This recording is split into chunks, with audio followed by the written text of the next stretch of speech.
Listen to me, Jedi. I do not care about your politics. I do not care about your republic. I only live to see you die. What's up, meta nerds? This video will be the complete life of Kaimon Jai Shalal, later known as General Grievous. Covering each and every event from both canon and legends, we'll see how the tragedy of his story is only rivaled by Darth Vader, as he would see the loss of his loved ones, become a god warrior to his people, saving his species, but only to lose his body and become a cyborg puppet, strings pulled by the evil Darth Sidious. We'll understand the cause of his hatred for the Jedi, and see just how complex this man really was, going from an honorable warrior connected to the gods to a soulless one.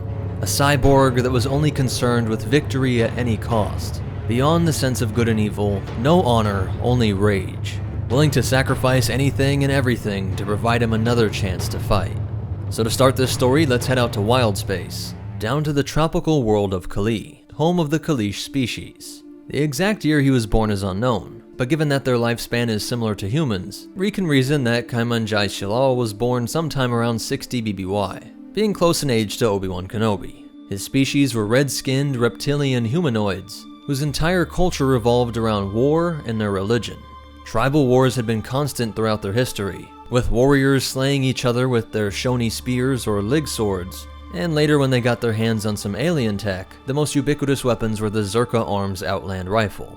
This was not a plasma-firing blaster rifle, but a form of slug thrower, meaning it fired a solid projectile like a bullet. Shalal's father noted that the boy's gift for anger could be shaped into a great warrior, and trained him in the slug rifle as soon as he could walk. Because at this time in their history, the Kaleesh were in the middle of the Huk War. For generations, his people had suffered endless attacks from the technologically superior insectoid species, the Yamri. The Kaleesh name for these spacefaring slavers was the Huk, meaning soulless bugs. The people whose entire culture bred them for war against each other were now struggling to survive against the high-tech weaponry of the invaders. And the one thing that all Kaleesh tribes try to preserve the most were their burial sites. Ancestor gods had glorious temples, and it was believed that great martial victories could ensure one a spot in the heavens, perhaps even becoming a god themselves in the afterlife. By the time Shalal was 8 years old, he was already considered a great marksman, and had 40 confirmed Huk kills. By 22, he had killed so many of these alien bugs that the tribes were starting to see him as a sort of demigod. Throughout the war, shamans would play a crucial role in keeping people connected with the meaning of their dreams and their ancestors. And at this point in the war, his father had been slain by the Huk, leaving his Moo skull mask to his son. One night, Shalal dreamt that he had hunted a Moo, a sort of boar native to Kalee, and had slain it with a pair of lig swords. Upon awakening, he donned his father's mask and headed out to the jungles to slay the Moo. And this was the first time he laid eyes on Ronderu Lij Kummar, a female Kaleesh wearing a crabback skull mask and bearing 2 lig swords, who struck with the significance of his dream, that he was wearing the Moo mask. He was the hunted one, to be slain by this woman.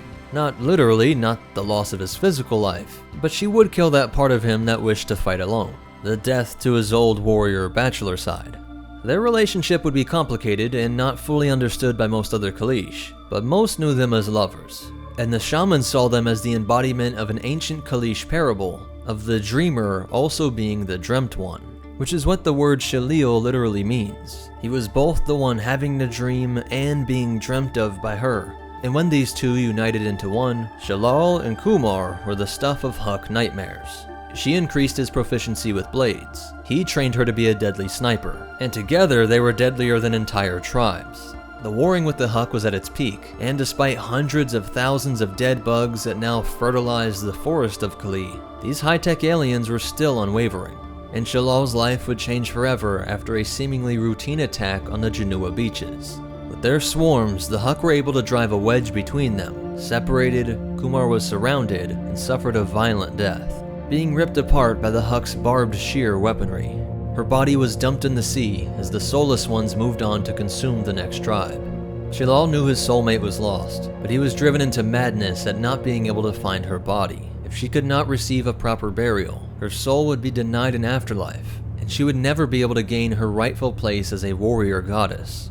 None of the shamans could calm him down, and in his despair he set a course for the island monolith Abesmi, the site from which the gods ascended into heaven, This sea journey was considered impossible, but he was able to solo navigate across the violent sea. At the holy site, he pleaded with the gods to raise Kummar out of the waters, to find her and give him one last chance to look upon her face. And after what seemed like an eternity, his cries received no answer. At the site that represented the physical connection to the heavens, the gods were silent. He had never had to accept defeat, but eventually he was forced to make the perilous journey back home.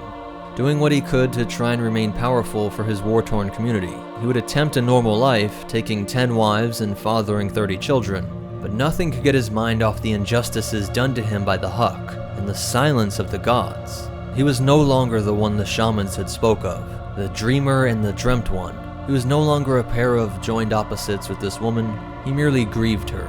He would reject his symbolic name, accepting that it was his lot in life to be the tormented warrior, the grievous one. But he also decided that he would not be the only one to suffer. The man who now called himself Grievous decided to take command of all Kaleesh tribal war efforts, unifying their people by approaching the Zoshra, the most elite of all the warriors spread across the planet. Taking the title of Kagan, as supreme commander and warlord, his vengeance-fueled united force was finally able to get the Huk to flee off-world. He was able to capture many of their spacecraft, contacted other spacefaring alien species for transports and advanced weapons of war, and for the first time in countless generations, the Kaleesh were on the offensive. Kagan Grievous was able to conquer several Huk worlds, razing them to ash, slaughtering entire populations as the insectoids watched the borders of their slave empire constricting on all sides. Next was the Huk homeworld. But just as Grievous was about to taste victory, by putting an end to the killers of his father and lover, the enslavers of countless of millions of Kaleesh over centuries, now, and only just now, was a time that the Jedi and Republic thought it was wise to step in. They saw the Kaleesh people as the spacefaring monsters, a maddening and insulting irony, as the only way the Kaleesh were even able to get into space was by capturing the slave ships that had been taking away their loved ones for countless generations. A slave trade which this noble Republic and Jedi Order did nothing to stop. But since the Huk had allies sympathetic to them in the Senate, politics would be the new oppressor of the Kaleesh people. Despite being painted as a bloodthirsty warlord, a mass murderer and conqueror, in his role as Kagan, he would try to keep up the offensive, being so close to stopping the Huk threat once and for all. And even with the vastly greater military force of the Republic, Grievous actually kept up the assault for some time, only succumbing when the mysterious magician warriors known as Jedi Knights appeared. He was entranced at the sight of their energy sabers, which the Jedi were able to use to turn the tide of war, and push the Kaleesh forces back to their homeworld. They then put in enormous fines, and established punitive trade embargoes, making it so they could not join the galactic market in peaceful free trade. Grievous was fuming at being beaten just moments before his total victory, and watched as the Republic policies led to mass poverty and starvation, as all off-world trade came to a complete halt. And then the banks came in. San Hill, chairman of the Intergalactic Banking Clan, personally made an introduction to the famed warlord. The bank that backed the Republic credits, the government that had slandered and defeated him, wanted to hire the infamous warlord as a commander of their private droid army. He would go from demigod to debt collector. San Hill said that the banking clan would absolve the entire debt of the Kaleesh people, if only he would fight for the IGBC. Stunned at what seemed to be just the latest of cruel tricks the gods were playing on him, Grievous reluctantly agreed, and the bank actually kept their promise. No more debt, and even showed their political pull in removing all embargoes, while actively promoting trade to his homeworld. It was an odd path towards saving his people, but Grievous was willing to accept his fate, knowing he was essentially the slave of the banking clan, but at least he would be the last Kaleesh to ever know slavery, and he would be fully faithful to his Muun masters, turning their droid forces into one of the greatest militaries in the galaxy. At that time, the IGBC had ranks of the Bactoid combat automata known as B-1 droids, as well as the GAT and IG-227 Hailfire, while also having enormous fleets with starships like the Munificent class and hard cell transports. Grievous immediately hated the B-1s as being useless and downright insulting to what it meant to be a warrior. It was the embodiment of the soulless, high-tech principles of these aliens of the galaxy at large, out of touch with their gods, their dream realms, and their own souls, the virtue and honor that could only be gained by striving with your own hands. not using your mind and credits to create toys to play war while you sit in some posh office. That being said, the bankers forbid him from working with organic troops, out of fear that the charismatic Kaleesh warlord would turn them against him. Organics not having that convenient kill switch that could be activated with the push of a button. But understanding his frustration, Count Dooku allowed Sandhill to provide Grievous with a droid model that was far superior to the B-1, and the Kaleesh came to respect the IG-100. After some time programming them in the combat scene during the Huk Wars, he said that they could fight as ferociously as his Zashra commanders. He grew to become unsettled by the fact that these things of durasteel and wires were free of many of the weaknesses that came with the flesh. After some time, he felt that he was surrounded by advanced droid versions of his top warriors, and the bankers were more than happy with the ruthless efficiency of their new debt-collecting force. This easily could have been the end of his story, being a corporate warlord that just kept the credits flowing into the vaults of the IGBC, and occasionally proudly looking back to see his people prospering. But the Huk could not leave his people alone. In an unbelievable move, they had launched a new wave of attacks that would try to take back areas that they had built up on Kalee. And in these strikes, they either accidentally, though some Kaleesh thought purposefully, desecrated the sacred burial mounds and temples. These bugs that had terrorized and enslaved his people for their entire lives had found ways to attack them in the afterlife. And when the Republic again did nothing, Grievous went into a fury. Abandoning his position with the banking clan's droid army, he rushed back home to prepare a counteroffensive. Sandhill was put in a difficult place. He could not allow this betrayal to go unpunished, but also this Kaleesh was too fine a specimen to just kill off. So though he considered hiring an assassin, he thought this was too brash. Instead, he contacted Poggle the Lesser, the Archduke of Geonosis and overseer of droid factories. Together with Count Dooku and his shadowy superior Darth Sidious, they all devised a way to permanently enslave this great warrior, but also to ensure that he would be as controllable as a droid. With assurances that a cybernetic body could be constructed with the facilities of Bactoid Armor workshops, and the Sith promising that they could manipulate his mind through the Force, the plan was put into action. Grievous had just rallied his Zashra, and together they boarded his ship, the Martyr, heading out to bring the fight to the Huk once and for all. Shortly after takeoff, an ion bomb planted in the shuttle was detonated. Ship failures caused a series of explosions, and Dooku activated a remote control of Grievous's ejector seat, saving the asset they were all after, while letting the transport full of his warriors plunge down in the Genua Sea, the same sea that had consumed Kummar years earlier. All of his elite generals died in that crash, and Grievous had suffered internal injuries that were causing hemorrhaging. This sent him into shock, but Dooku was there to personally recover the unconscious Kaleesh, and he used an obscure Sith heart stun ability to keep his heart from failing. While Grievous was unconscious, holding onto life by this force application to his organs, the Sith also used his dark arts to implant ideas in Grievous's mind. When he came to, he was certain that the Jedi were responsible for the death of his Zashra. In their fears of Grievous's return, they launched a preemptive strike to save their evil allies, the Huk. His Magna Guards had responded to the explosion and dragged his body into a shuttle containing an FX series medical droid, which was able to sustain and sedate him for his trip to Geonosis. Dooku arranged for the midichlorian-rich blood of Sifo Dyas to be extracted from its frozen corpse, transferred into Grievous in order to aid in this manipulation. Poggle the Lesser personally oversaw the Geonosian scientists that extracted his eyes, brain, and spinal cord, transferring them into the duranium alloy body that was based on the Karath war droid. A synth skin gut sac was created to house the rest of his remaining organs. And it needs to be pointed out that his physical body was not destroyed by the explosion. He was just knocked unconscious, and he did have internal bleeding, but that was fixed quickly. He could have remained in his body, but this project treated the noble demigod as just another piece of matter, to be molded at the will of its masters. The body was discarded, and even the brain was altered to their wants. They lobotomized areas of his memory to cut his connections to his people and culture, the superstitious silliness deemed unnecessary for their new warrior, and then adjusted areas dealing with equilibrium in order to better command his new body, followed by surgical implants in his eyes to sharpen his vision. And the only thing that didn't mesh perfectly were his lungs. When Grievous came to, he was told that his body was destroyed by the Jedi's attack, along with all of his elite warriors.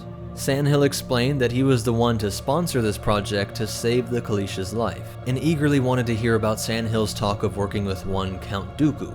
a man who would be the future leader of a military force that sought to destroy the Republic and Jedi. Dooku granted Grievous the title of Supreme Commander of the droid armies, and gave him his first lightsaber, a blade once used by Dooku's closest friend, Sifo Dyas. He had become a twisted creation of contradictions. Shalal, the dreamed dreamer who had become such a powerful warrior directly as a result of his connection with the gods, honoring them through valor on the battlefield, living in the spirit and physical world simultaneously, was now just a technological creation. A puppet serving the will of man, no gods, no honor. Hating the Jedi, yet serving a fallen Jedi, with a Jedi's blood keeping him alive, and fighting with the weapons of a Jedi. And despite all the force powers to manipulate his mind, and surgeries to restructure his brain, he still hated the B-1 battle droids. In the first weeks after his surgery, he also hated the look of his droid body. The memories of his old life must have been calling to him from somewhere deep in his psyche, because when Dooku referred to him as a droid, he snapped and slashed every IG-100 droid in the room to pieces. He then demanded to have a mask made to resemble the Muun skull passed down by his father, and have himself and his personal Magna Guards cloaked in the style of Kaleesh warriors. But even with these outbursts, the plan had worked. They had an incredible tool for the coming war. In 22 BBY, the Clone Wars would emerge on his second homeworld, his cyborg home of Geonosis, and this tool was finally unleashed on the Republic in the depths of the Geonosian catacombs. A horrifying demon that slashed troops in half, crushed through their armor with his metal limbs, a flurry of destruction that flew through the narrow tunnels, resulting in the murder of his first Jedi. Not a single soul would live to tell the tale. And with this impressive first victory, Dooku's faith in his creation was cemented. He decided to train Grievous in all 7 forms of Jedi saber combat, though both were frustrated that even with the blood of Sifo Dyas, he had no connection to the Force. Still, Dooku noted that Grievous learned quicker than any of his previous apprentices, though he still had preference for his more powerful, force-wielding Chiss General Severance Tan. But when she suddenly died only a month into the war, Grievous became Dooku's prime apprentice. And he would finally make his introduction to the Jedi 4 months into the war, during the Battle of Hypori. Expert command of his droid units had completely surrounded the Republic forces, and the glimpses they had of this mechanized monster struck fear into their hearts. My forces are totally destroyed! New droid general! He's unstoppable! Holed up in wreckage of an acclimator, 6 Jedi, including Coyote-Mundi, Shaak-Ti, and Aayla Secura, were terrified when they realized that this being would be coming to face them alone. And in what Grievous says, you can hear the echoes of a once noble warrior respecting these fellow fighters. But know that I, General Grievous, am not completely without mercy. I will grant you a warrior's death. Padawan Gi could not take the suspense, and rushes out to confront the threat, only to be crushed under Grievous's duranium claws. The battle that ensued show how he was prepared to deal with Force wielders, and how he had mastered his new body, performing strikes and opening up angles of attack that were impossible to flesh and bone. Mundi would have to hold him off long enough for Captain Ford to arrive with his ARC Trooper reinforcements, screaming across the battlefront in LAAT gunships. Once the clone troopers located them, they see that the powerful Jedi Master had been stripped of his weapon and was about to be cut down before they opened up with an incredible barrage of fire. Grievous is forced to run, and due to having no force abilities, he could not deflect bolts of this volume. But his body did give him great speed, and he was able to outrun and outmaneuver them for some time, giving him kills on the elite ARC troopers, though the LAAT eventually pinned him down long enough to allow Fordo to evac the Jedi survivors. Though Mundi realizes the threat that this creature would be for the remainder of the war. What out? No! We must pursue! General, we can't. The survivors will die. But Fordo's decision was the more prudent one, as Mundi had already been disarmed and Aayla and Shaak-Ti were in critical condition. In his official debut to the Jedi Order, Grievous had killed 4 Jedi in solo combat, collecting each of their lightsabers as trophies, and this was only the start of his war on the Jedi Order. On Coruscant, Mundi would tell the harrowing tale of a new CIS general, and we see that the Council was so shocked by this defeat that they feel Grievous could turn the tide of the war.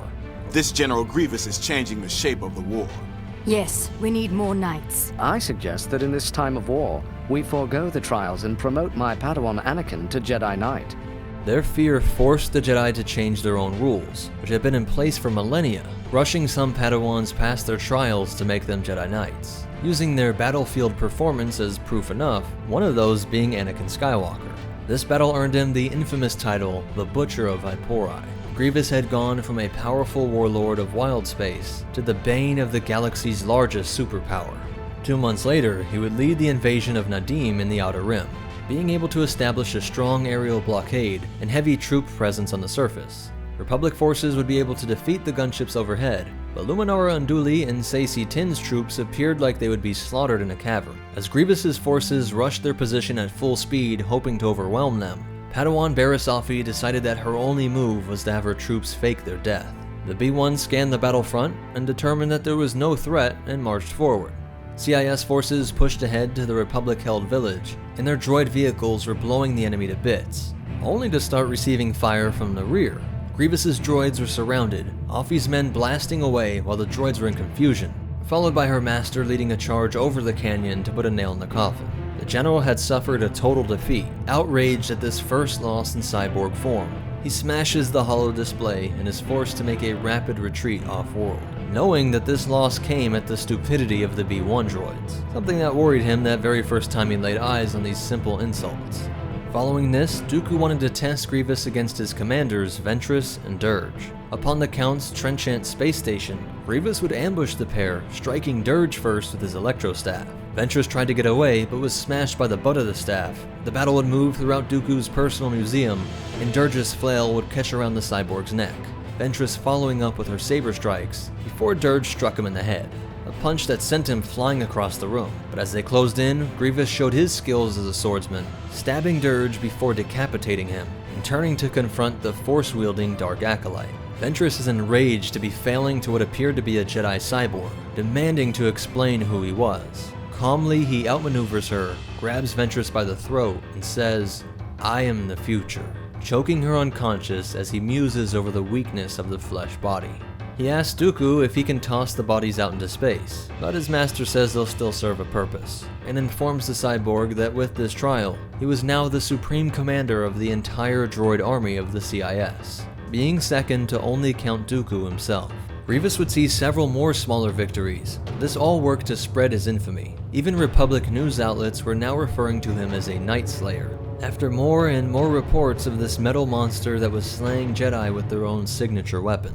With this new position, he was also given command of a new super weapon, a subjugator-class heavy cruiser titled the Malevolence, that could fire a pair of fleet-disabling ion blasts. Grievous lost his organic body after an ion attack, and now he hoped to deliver the Republic a series of devastating losses early on in this war. The first strike was in the Fu system, and then he would strike over a dozen more systems, attacks in which the Republic lost every ship involved.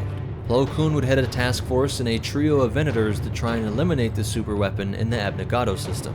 Before he engages, he informs Skywalker of his position, and Dooku is there to personally monitor the General's command of this prize ship. Another successful test, wouldn't you say, Count? We must keep our position secret. Send out the hunters. I want all of those life pods destroyed. Dooku doesn't want there to be any witnesses, and orders rocket droid search teams deployed to eliminate any survivors that might be in the escape pods. We see that the Jedi are discussing the loss of contact with Plo's forces, but assume that he is likely dead just like with the other attacks. They order not to jump to his last location, but Skywalker agrees with his Padawan that they must investigate, arriving in the system in his ship the Twilight. When Grievous sees that he's lost contact with his search team, they worry that there were indeed survivors and rush over to see the freighter trying to flee. The enormous ion blast was launched to try and stop this single ship, but the expert piloting by Skywalker allowed them to get away. Dooku had told his general countless times that there could be no witnesses, and departs the ship in anger, saying that this failure would be reported to Darth Sidious. Your failure is most unfortunate. I will have to discuss this with my master. To make up for this loss, Grievous went on a killing spree, blasting apart medical transports in the outer and mid-rim. When Dooku hollows in to speak with him, we see that Grievous was learning to appreciate the disposable nature of the droid army. The care these Jedi show for their troops is a weakness. A weakness we shall continue to exploit. Dooku tells him that they will strike the Kaleesh-Huk's medical station, which contains 60,000 clone troopers. And we see that Grievous's ability to keep the ship a secret was re-establishing Dooku's trust with him. I feel very confident leaving the ship under your command, General. And the General is sure to completely and immediately destroy all escape pods this time. Target those escape pods! I have a reputation to uphold!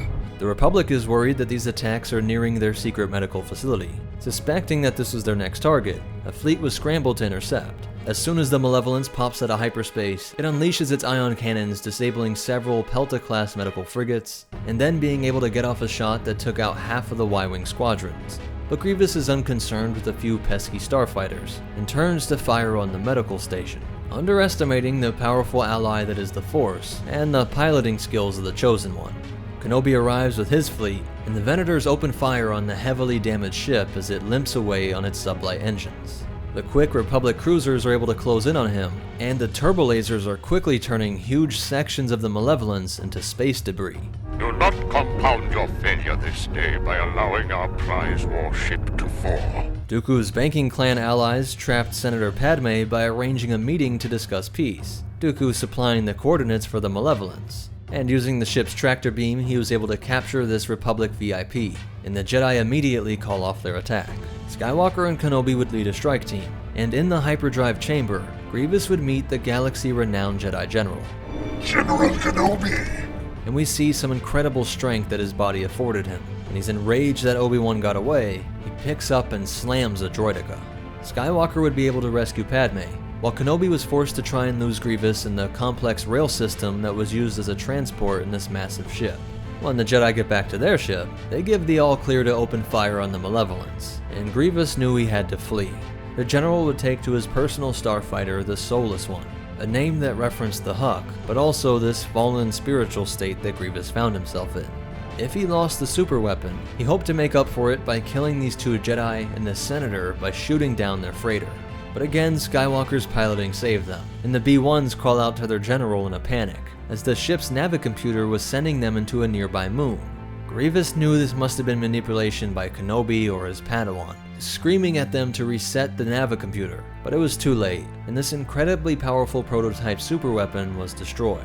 When Dooku hails his general to get an update, Grievous is in such a state of defeat that he actually cuts off this call from his superior, needing time to think up what to do and what to say next. It is unclear what Grievous did to regain his master's trust, but he would soon after face off against a pair of Jedi on the planet Anoth and Bakura. Eventually this led to a campaign that led to 6 separate major victories for the CIS in just 1 month. As Grievous went on a streak to prove himself, he burnt down entire cities on Ord Mantell and captured the valuable hyperlane routes connecting the core to planets Bespin, Kessel, and Mon Cala. This blitz in the Outer Rim helped them to consolidate CIS power in this region and cut off major Republic suppliers of Tabanagas and spice.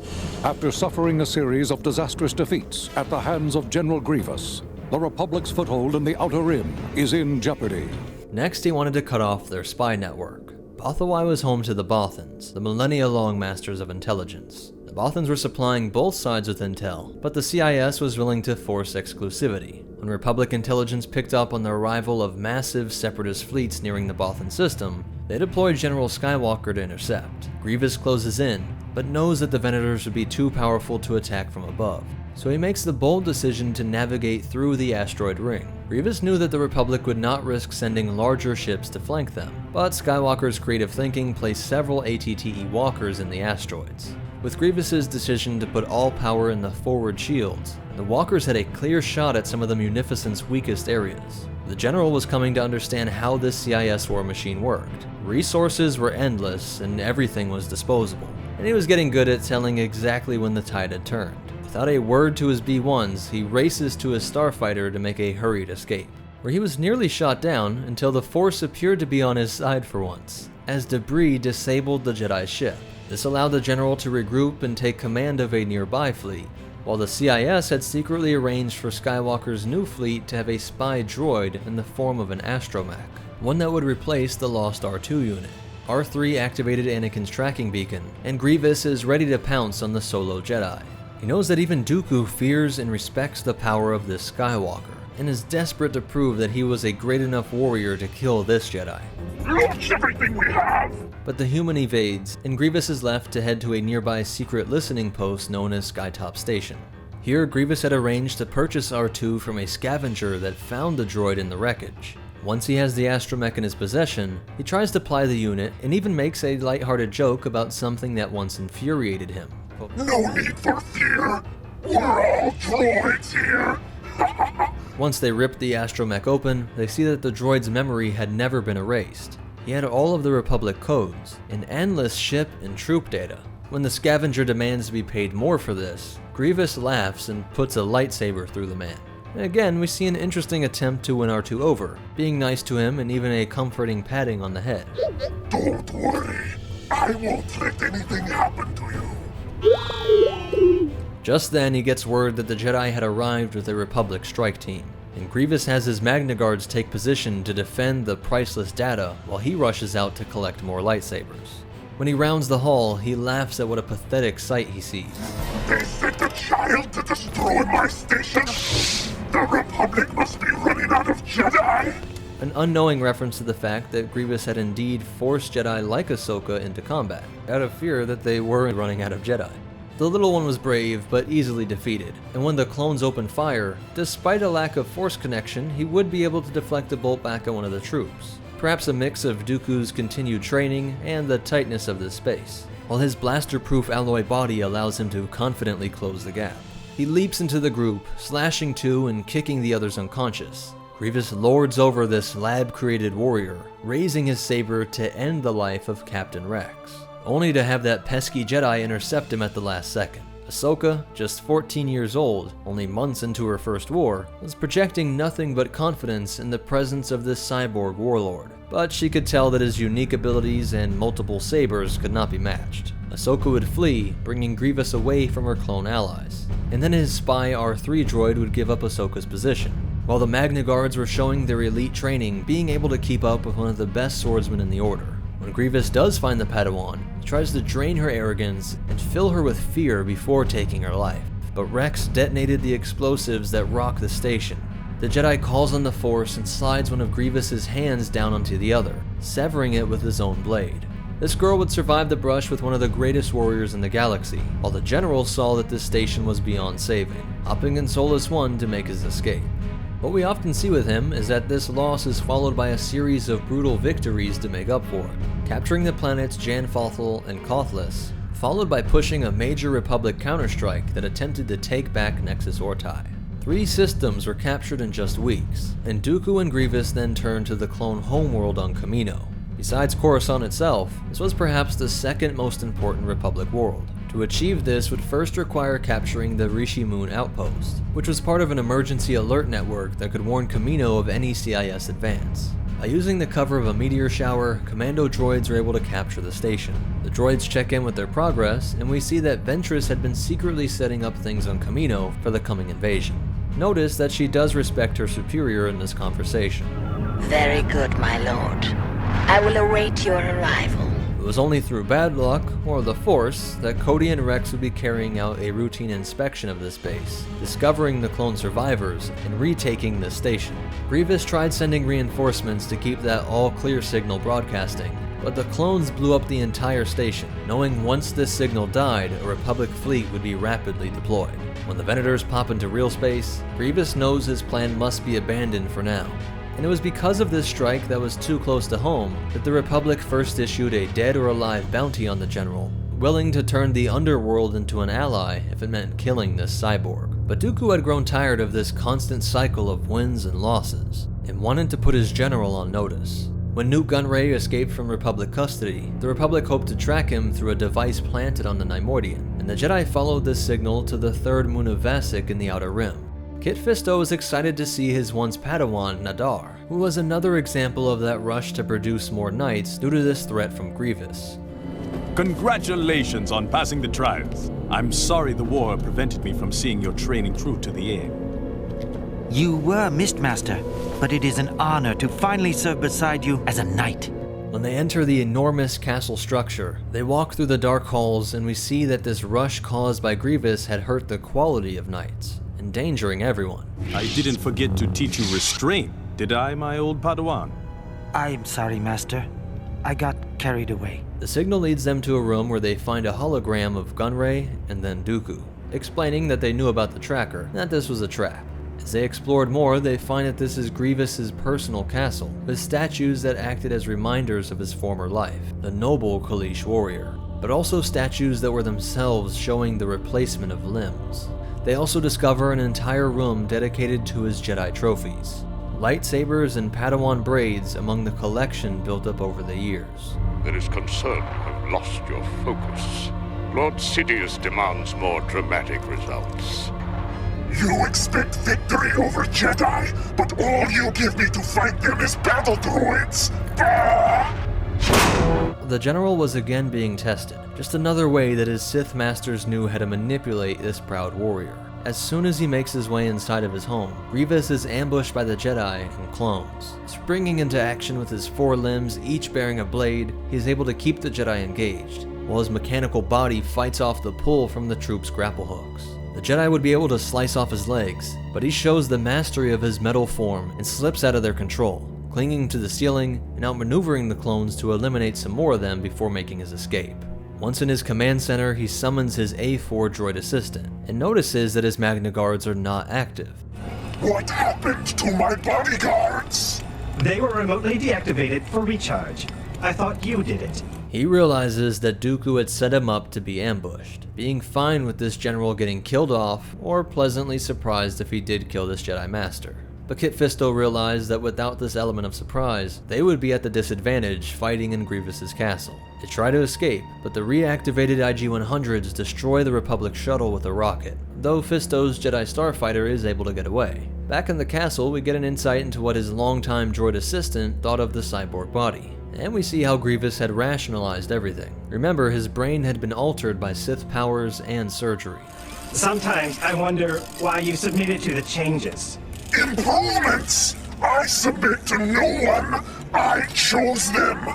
The castle contained hundreds of replacement parts for every aspect of his cyborg body, and after a new pair of legs and mask were attached, he was restrained to the chair for a short time while the nervous system and wiring synced up. All while Grievous's pet Gore, a massive rogwort, was trying to defend its home, his pet also being a bit of a cyborg with its own enhancements. The Jedi were able to work to kill it, but the new knight is filled with rage at seeing his clone friends dead. Then Grievous gets a call from his master. Your recent defeats at their hands have shaken my faith in your ability to lead the droid army. You deactivated my guards! You let the Jedi in here! So you would test me! Again, Grievous cuts off this call from his superior, but does angrily vow to pass this test. The Jedi are still trying to find their way out, and Nadar is slicing through the elite droid units. Intoxicated by the success of these few skirmishes, and full of rage at his clone losses, the knight engages the general. Grievous looks the Mon Calamari in his eyes as he mused on the weakness of the flesh, using his abundance of limbs to keep the Jedi saber locked, and pull a blaster out to fire into the knight's chest, adding one more saber to the collection, and turning to issue a threat to Fisto, who could see the whole thing from the command center. The Jedi Master would slice the computers, and since everyone else was dead, he summons his Delta 7 to make his escape, though Grievous was eager to get another kill. Grievous would overwhelm Fisto for some time, but eventually the Nautolan would sever the hand containing his Padawan's blade. You might have been a proud warrior once, but now you're just a pawn in Dooku's game. I wield great power, Jedi fool! The dual-bladed attacks start to overwhelm Grievous, and he isn't concerned with a fair fight, stepping back to allow the IG-100s to engage. This time, Grievous would be the one to watch as his target fled combat, with Fisto leaping onto his starfighter. Grievous would return to his command center to try and pass off this trial as a victory, but Dooku makes sure to keep the pawn in his place. The Jedi have been defeated. Victory over the clones and the young Jedi was expected. But to best a Jedi Master, this is truly an accomplishment worthy of recognition. So there is room for improvement. Though Grievous was fuming at the thought of this shortcoming, on Coruscant we see that the Jedi are shaken to their core with how this one enemy was infecting their order, as Fisto explains how he saw his Padawan changed by it, his rage towards Grievous being exactly what gave the cyborg the advantage.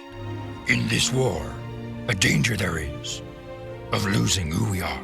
As usual, this loss would fuel more victories, following this up with the death of a master and a Padawan on the planet Ladiv. After taking their lives, he finds the holopad that contained intel that brought the Jedi to this jungle world. It is an ancient Jedi temple, and finds that he can easily scale the wall and enter its hallowed halls. He laughs to himself at the sight of the Jedi statues erected to their own glory, noting that his statues were actually earned in triumphs over others, before slashing through these pathetic tributes. Continuing through, a bridge collapses, forcing a quick firing of the grapple hook to make it across. This was not the result of age, but this entire temple appeared to have deadly trials for any visitor, all which were nothing for his cyborg frame. He arrives at the sacred center and sees the magical glowing waterfall that the Jedi sought. Sticking his hand through it, he feels nothing. Then each of his limbs, still nothing. Frustrated at these silly Jedi tricks, he jumps in head first and is baffled by what he experiences. Seeming to float in space, he hears a voice ask him if he comes seeking knowledge. Proudly, Grievous claims that he needs nothing but the destruction of the Jedi. The voice mocks him, saying his destruction has destroyed himself. And in a flash, Grievous is returned to Kaman-Jai-Shalal, desperate to say how he is so much stronger in his cyborg state, that now he strikes fear into the Jedi. But the voice cuts him off, declaring he seeks to destroy a power which he does not understand, that he had carved away his connection to it. And Grievous panics as he watches his limbs falling off, as the voice says that instead he has replaced his divine, force-connected body with that of a machine, a petty form of power that he does understand. But that understanding is not strength. This experience ends as Grievous is so fallen apart that he has disparate organs floating away in space. Intestines, heart, eyes, and brain all drifting apart. The voice says that this material is small, he is small, and that is all he will ever be. Grievous comes out of this experience unchanged. He furiously slashes at the stream to no avail, so he retreats to a nearby cliff and calls in the coordinates to a Providence class overhead, demanding a complete orbital bombardment be unleashed on this single spot. He would stare at the smoldering site for hours as day turned into night, saying to that voice, quote, "For all your talk of power, you burn just as easily." But as he turns away from this mystical site, we see the glow of this portal to the Force is still glowing bright. Grievous made sure to distract himself from this experience by launching another series of successful campaigns, starting with Felucia, completely overwhelming the Republic forces, and his units would have been able to get revenge on Ahsoka if Obi-Wan and Skywalker did not force her to retreat.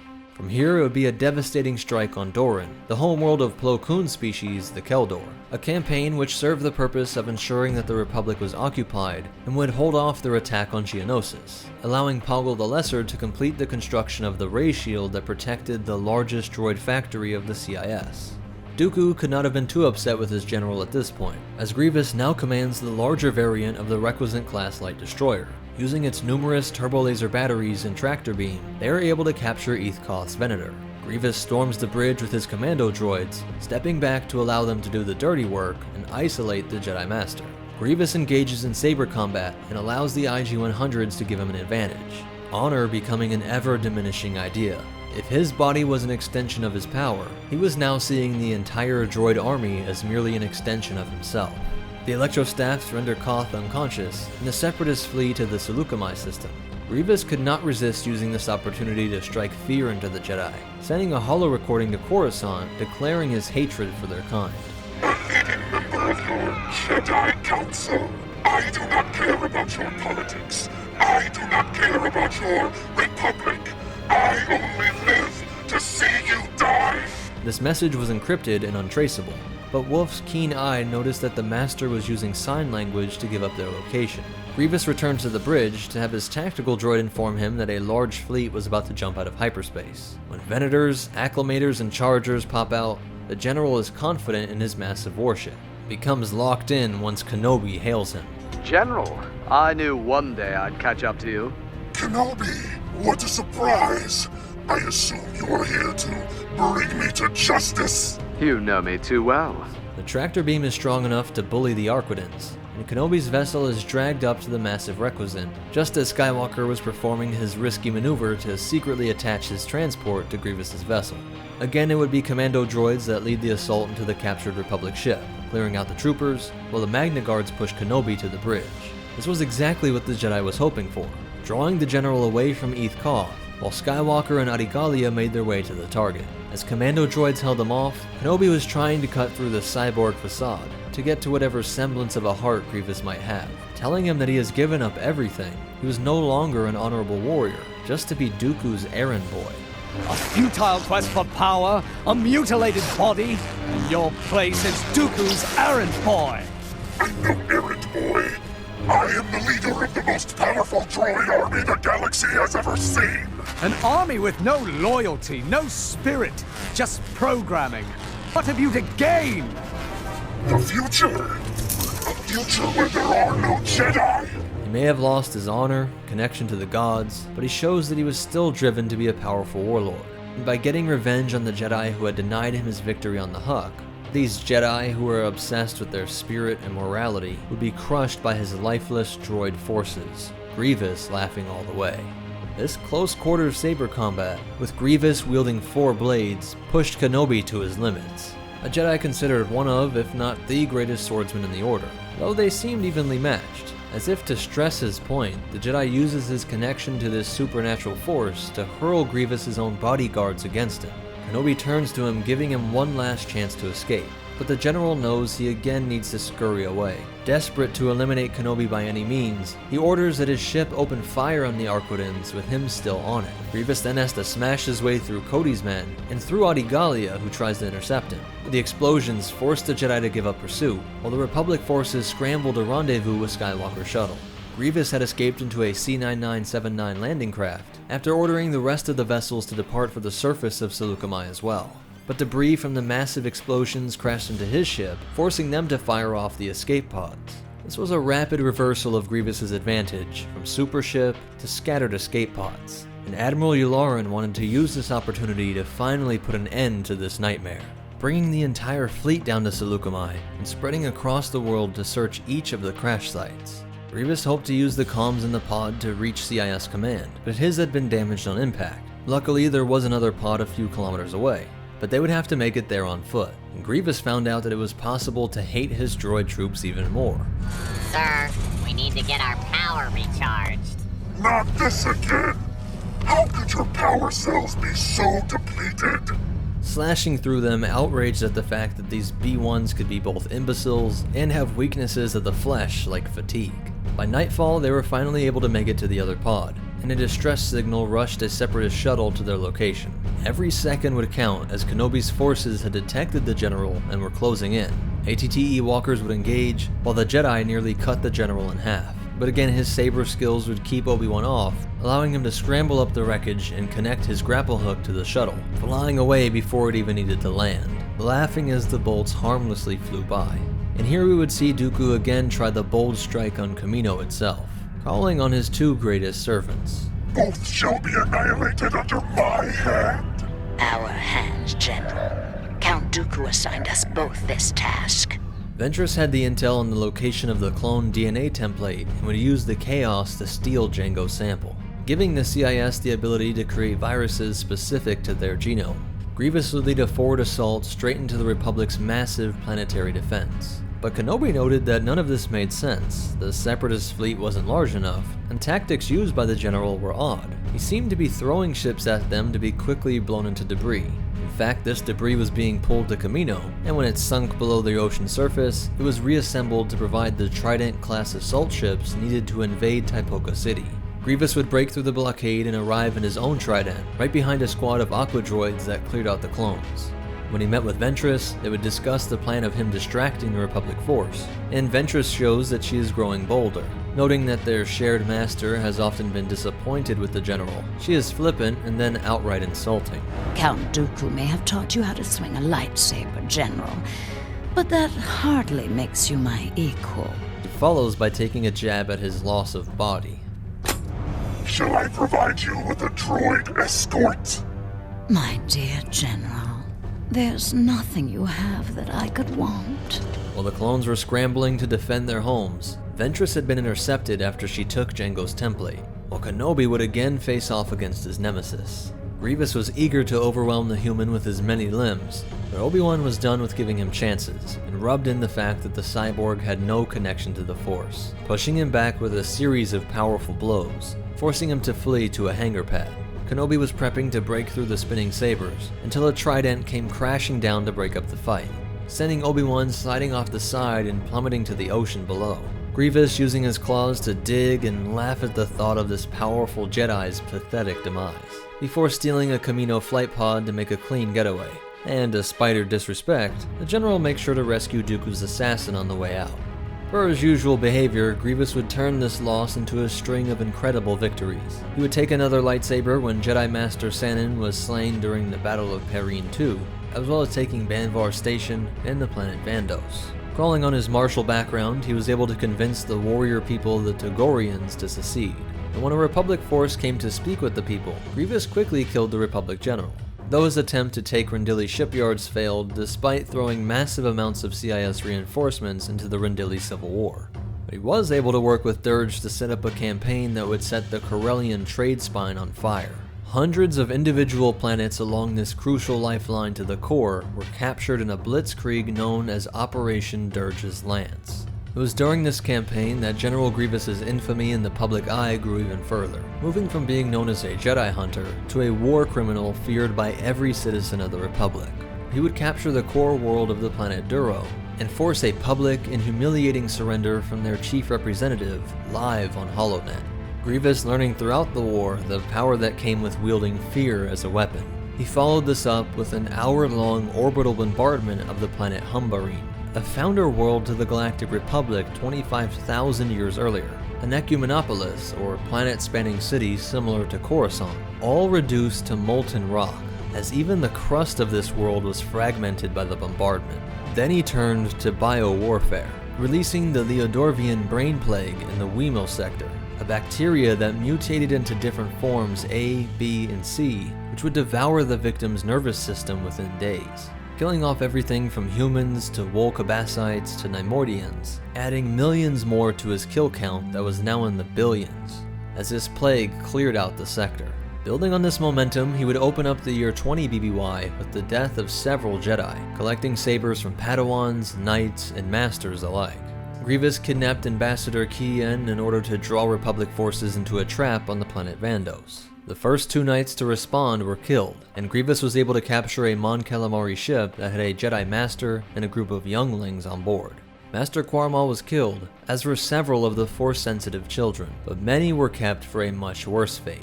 Grievous was working on capturing Force-sensitive humans to put them into droid bodies, a procedure that would be much like his own, hoping to remove the weaknesses of flesh while still retaining their powers with the Force. He wouldn't know this, but it likely would not have worked due to the massive loss of midichlorians. But luckily for the children, they would be rescued before they could be transferred to the Separatist research lab. A group led by the Padawan of one of the fallen knights led an attack with several other Jedi that was successful in freeing the younglings, but at the cost of their own lives in the process, adding 2 more sabers to the collection. During the Battle of Hanagar, a defoliator chemical was accidentally released that wiped out the ecosystem of that world, and Grievous saw this incident, as well as the use of his brain plague, as the key to Separatist victory. What better way for the army of droids to prove their superiority of metal over meat? They could soften up worlds for invasion by releasing airborne chemicals, viruses, or bacteria that would devastate the population, food supplies, or destroy crops. The enemy was vulnerable in so many more ways than his droid army, and Grievous petitioned Dooku to let him use these methods on a larger scale. But to his disappointment, the head of the CIS denied this. An excuse may have been that it would just be bad optics, disturbing the populations of the Separatists just as much as the Republic. But although Grievous couldn't have known it, he had stumbled upon a clue that this war was being tightly controlled by one man, that CIS or Republic victories were each an illusion, and winning the war was never a possibility. This was followed by the Battle of Boz Pity, where Grievous would brutally kill Master Soon Bates, crushing his head in the grip of his mechanized claws, ambushing the man before he could even get to his saber. That weapon would be immediately taken by the general and used to slice through the clone troopers all around him. It wasn't until Mace Windu arrived that Grievous was finally outmatched. Just like Kenobi, Mace would use his mastery of the Force to overwhelm the Soulless One, hurling an STAP into him, knocking the General unconscious, only to be rescued by his Magna Guards who hurried him off to Dooku. An embarrassing and abrupt end to his string of victories. Luckily for his reputation, other CIS leaders would come under attack in the following days, and require Grievous to come to their rescue. Wat Tambor would be held up in his fortress when the Republic launches a massive attack on Dagobah. Grievous would lead the defense force while Wat was under siege. He was able to keep the clone forces back, but a young bounty hunter named Boba Fett, working one of his earliest contracts for Jabba the Hutt, had managed to sneak into this fortress and fire on Wat Tambor. This Gekkoan was able to return fire on the boy, and he hid while frantically calling out to Grievous to come rescue him. Boba Fett was just 12 at that time, and though his training with his father made him deadlier than most, Grievous was able to quickly overwhelm him, delivering a blow that sent him flying into a cluster of poisonous Zabar fungus. The cyborg left Fett for dead, Boba only recovering just in time to escape from battle droids that were set to incinerate his body. The Battle of Dagobah would stretch on for several months, the planet eventually falling into Republic hands. Then Grievous found himself protecting and almost getting killed by the actions of Nute Gunray. He saw this Neimoidian as the complete opposite of everything he stood for. Cowardly and greedy, this man was an insult to every warrior fighting in the CIS. Gunray was obsessed with recovering some trinkets that he was forced to leave on Cato Neimoidia. He returned to his homeworld only to be tracked by Republic intel and ambushed by Republic starfighters. Nute would have been space debris if Grievous had not arrived to eliminate the pursuers. Though in this moment, Grievous had reservations. A delay that allowed the clone pilots to fire on Nute for some time, before ultimately deciding that the loss of Gunray would be upsetting to Dooku, and look bad for his own reputation, and could even lead to the Republic potentially gaining some intel. To Grievous's incredible outrage, this last concern was realized when the Republic captured Nute's Meccano chair, which was accidentally left on Cato Neimoidia during his rushed visit to recover those trinkets. Republic slicers were able to find records of upcoming plans to attack Belderon, and when Grievous arrived in his fleet, he was ambushed. He would lose almost all of his ships, though this battle would see the loss of an astounding 27 Jedi. And upon realizing how the Republic got this intel, Grievous nearly bashed in the squishy green head of the reckless Neimoidian, only restraining himself out of fear of Dooku's response. The months of horrifying Grievous victories was pushing for a call for peace to spring up on the Republic side, and Padme met with her friend Mina Bonteri to talk about getting the CIS to sue for peace as well. And to the secret puppet masters, this was an unbelievable and impermissible series of events. Grievous would be entrusted with getting this war back on course. My representatives in the Republic are relying on you, General. See that your droids complete their mission. But of course, Count. They will not fail. We will prepare infiltrator droids to strike at the heart of the Republic. And when Dooku checks in, we see Grievous is sure to make the Muun understand that he is number 2 in the CIS. You must hurry. The Senate is restless. I don't take orders from you. Only Count Dooku. Just as the Senate would be voting to agree to peace terms, preventing the need to deregulate the banks or order more troops, Grievous's droids would prove successful, destroying a major reactor that powered a large part of the Senate district. This made the senators more bellicose than ever, and the war was back to serving the goals of the Sith. In Part 2, we will see how the remainder of the Clone Wars pushed Grievous even further away from his spiritual warrior roots. How Kenobi would become a true nemesis, this Jedi using his deep connection to the supernatural to destroy the arrogant warrior that had lost his connection with any gods or ideals. Thanks for watching, guys. That's it for part 1. If you liked it, please hit the like button. That really helps to promote it here on YouTube. And subscribe so you don't miss part 2. Putting it together like this really made me appreciate how Grievous's story is about the loss of soul, which is a cool play on his ship's name, the Soulless One. It's one of the deeper Star Wars stories, as this is going to be an issue for all of humanity in the future. How much augmentation is too much? Are we losing something by becoming cyborgs? And of course, this story was supposed to have a parallel to Darth Vader. Be sure to check out the description because there's links to other complete series videos like this, and links to tons of cool stuff like cool metal print art from Displate, and free Audible audiobooks. And special shout out to our supporters over on Patreon, especially our $25 tier, Chris Garcia, Cass Costello, C7 Go, Matthew Beltrami, Seraph Diaz, and Bill Payne. But most important of all, remember, the Hutt might have been monsters, but we should all thank them for giving us Grievous. And the Force will be with you, always.